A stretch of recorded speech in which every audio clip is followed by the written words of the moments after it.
A poor boy once worked in a small bakery, cleaning tables and washing dishes. Every night, he would secretly watch the baker decorating cakes, dreaming that one day he would make something beautiful too. People laughed at him, saying, "You can't even afford shoes. How will you ever bake cakes?"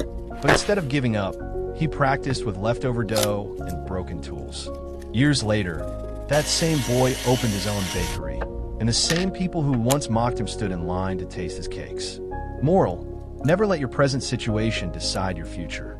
Small steps today can create a big destiny tomorrow.